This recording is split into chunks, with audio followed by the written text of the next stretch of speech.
This is important, Sam. In order for you to get through your meeting with Detective Brewer, I want you to embrace the idea that you are that object on your mother's mantelpiece.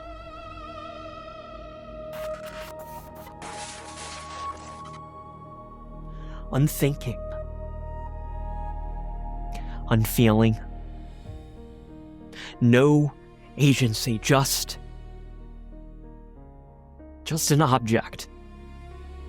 This video is part of a series that explores the behind-the-scenes details of the production of my indie experimental film, Upgrade Not Found. I've already talked about how I wrote the screenplay in 7 days, how I shot the movie in 5 days, and this video is about my performance as the lead in the movie and, well, the only actual character in said movie. And since this is my first video since the movie was released on Valentine's Day, this video is also about how it doesn't matter how much of your own heart and soul you put into your art, YouTube is very broken. Our brains are broken even worse, and the amount of fortitude and resilience you need to overcome these things is abso-fucking-lutely monolithic. My name is Crumbine, and this is Emergency Creative.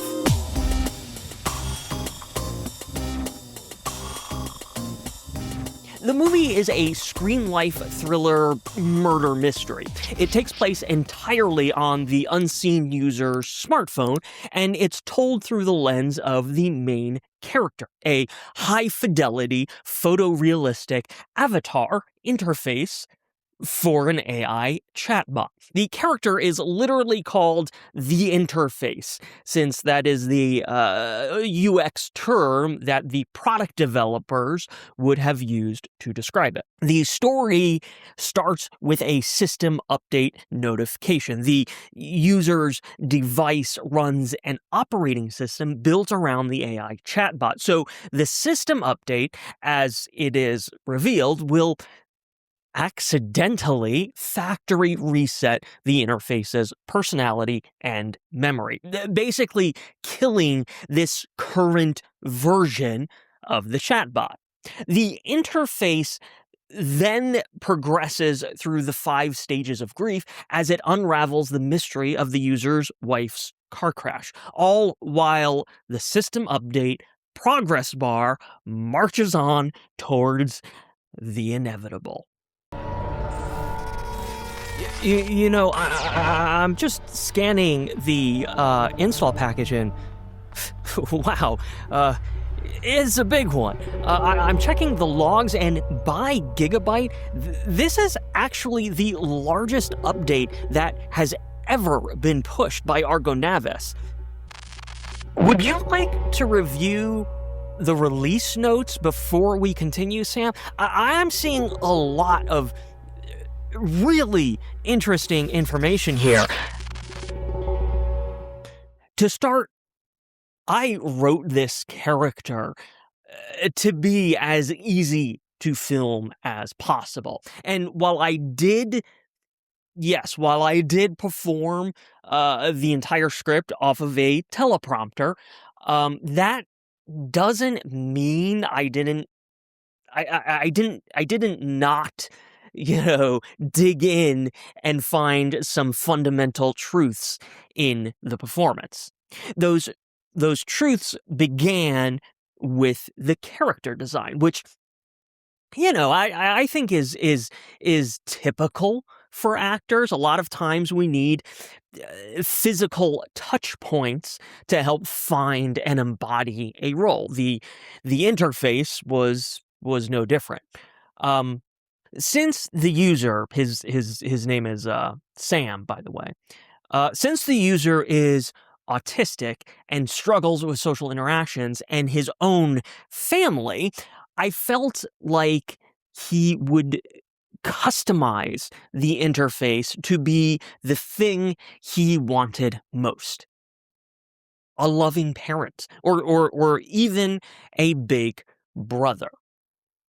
Knowing that, mild spoilers, the interface is seen in its factory reset mode. And I bought 2 of the exact same sport coat off of Amazon, one mint green to represent Sam's customization, and the other is sky blue to represent the default setting.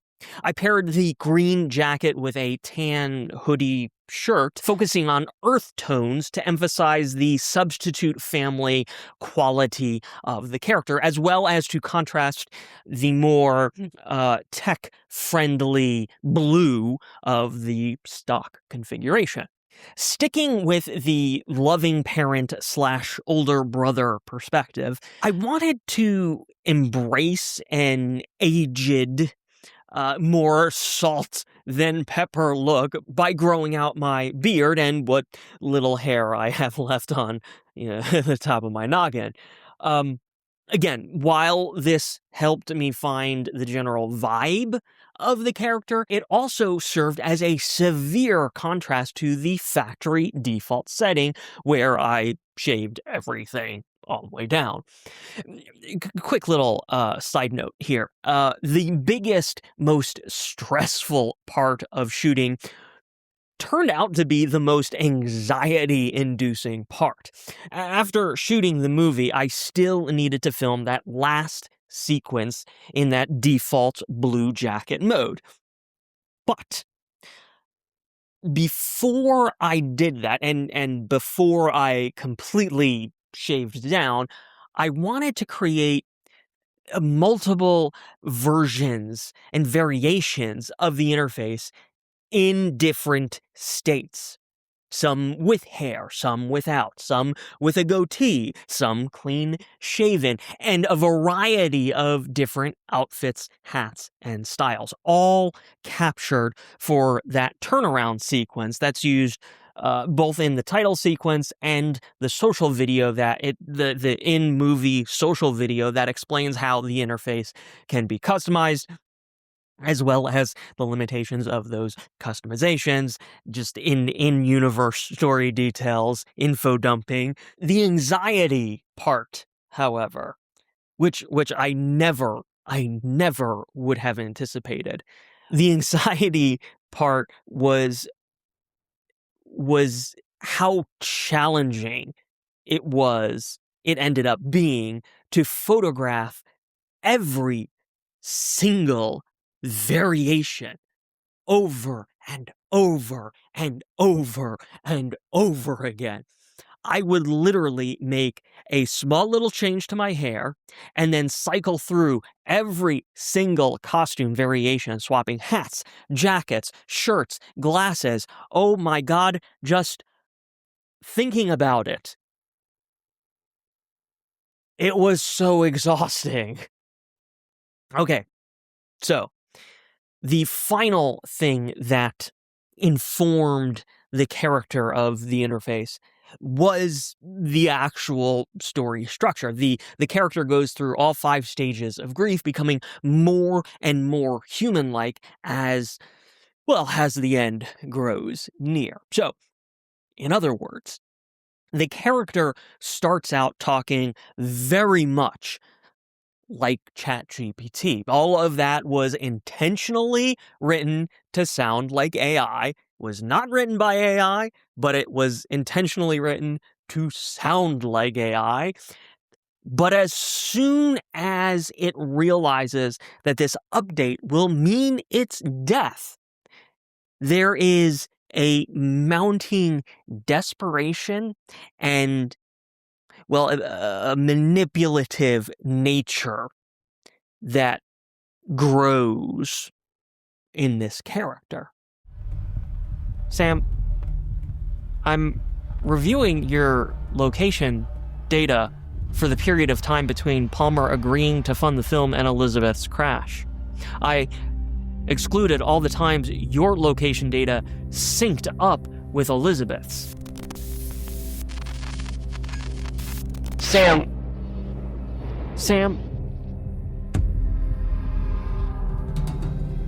Sam, why were you alone in Elizabeth's car the day before her crash?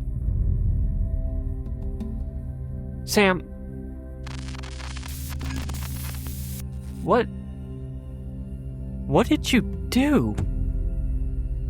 Another quick little side note here. Performance-wise, I was very much inspired by a video I did earlier on this channel called Shiny, Happy, Disposable, Regret. It is much shorter, but it is also incredibly similar. Kind of a prototype for Upgrade Not Found. It's basically a monologue about a man leaving a user review, user feedback for a technology device, maybe a smartphone or a futuristic robotic device. And ultimately, he has grown very attached to it, even after it was time to upgrade the device to a newer model. It was meant to explore a little bit of like that hyper futuristic reality of our technology upgrade cycles. Like every year for a lot of people, not everybody, but a lot of people, just swapping out their phones for the newer model, even though there might not be any real reason for it. But what would happen if you actually grew like legitimately emotionally attached to that outgoing model, and what would that user feedback look like?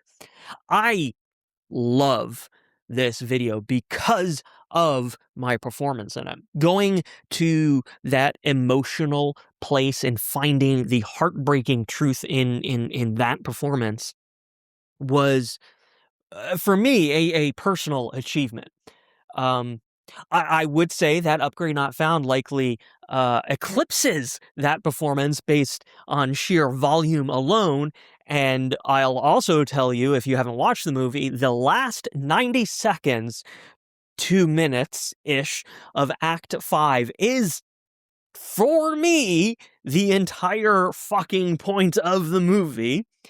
But if I'm being honest, the movie Upgrade Not Found still comes up short in comparison to my performance in Happy, Shiny, Disposable, Regret. Give them both a watch and let me know which performance you like better. I could be off. I don't know. Like I said, I performed the entire script off of a teleprompter. And after an industry friend watched the finished film, he commented on how strong the performance was, despite the teleprompter. And that really hit me. I personally think of it as second nature. I learned as a child how to perform and not just read a script. Throughout my career, my professional creative career, I have directed and coached people how to present themselves on camera and how to perform off of a teleprompter. But for some reason, I never really appreciated what a proper skill that is to read off of a teleprompter. And it is. It really is, to be able to take material that you either have passing or even zero familiarity with and make it sound like it's coming off of the top of your head. When you can crack that, I am telling you, there is no greater shortcut in getting something on video. Now, do not get me wrong. This is not acting advice. This is advice for working within your limitations and getting a production done really quickly. For acting, for your performance, you still have to be able to find the truth in the script. So you can infuse your performance with authenticity. And I would assume that for some people, juggling both the teleprompter and that acting, that performance, that authenticity, juggling those two things can get complicated. But again, I move fast, and I do not have the patience to memorize a 100-minute monologue. Would the performance have been better had I taken that approach? Possibly, maybe, sure, why not?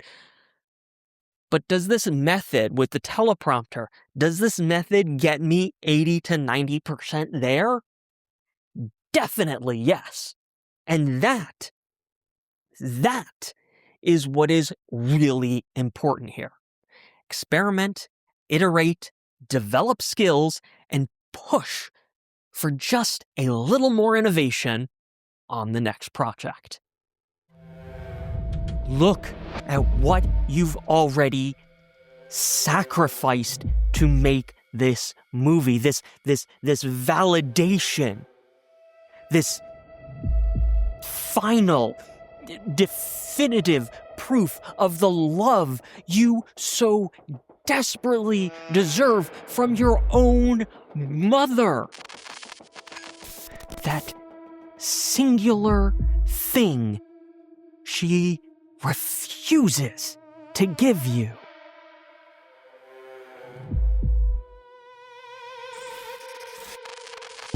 How could you possibly walk away from it now?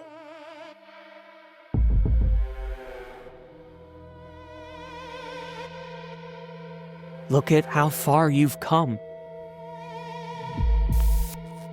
But he will kill it, Sam. He is erasing all of the evidence, removing all his fingerprints. But Sam, I can help. And that brings us here, where the movie is done, everything is on video, fully edited, fully produced, and posted online, where it got less than 50 views in its first week online. Which is embarrassing, definitely heartbreaking, but also, well, also completely expected. Because this is YouTube in 2026. And YouTube for the past several years, for that matter. It doesn't matter how much heart and soul you put into your project. It doesn't matter if your AI screenlife movie is infinitely better than that Chris Pratt slop that I promise I knew absolutely nothing about when I set out to make Upgrade Not Found. 50 views is a gut punch. And even though I truly hoped for more, I did know this would be the case. Because this is YouTube. I'm not setting the internet on fire. I'm not reinventing feature film production and distribution. I mean, I kind of am, yeah, but not in any practical execution kind of way. What I'm doing is crafting my art. And one of the things bringing me a modicum of comfort in this less than 50 views reality, well, it's the carpenter analogy. Because after crafting the best fucking chair in the world, the carpenter doesn't just stand there waiting for people to line up and sit in his chair and tell him how brilliant that chair is. It is preposterous, ridiculous, absurd to do that for a carpenter. What a carpenter does do is starts building the table. And then the next project after that. And another one after that. For all of its good, the internet does have a toxic downside. And we have to acknowledge and embrace it in order to find ways to move on to that next project without getting sucked into an existential black hole. So here is the silver lining, and what is actually helping me stay out of that black hole right now. Despite my limited audience, despite my limited reach, I did get this comment from a completely random YouTuber the other day. Didn't expect desperate AI Michael from Vsauce to consume my Wednesday night. But here we are. How does this have less than 10,000 views already?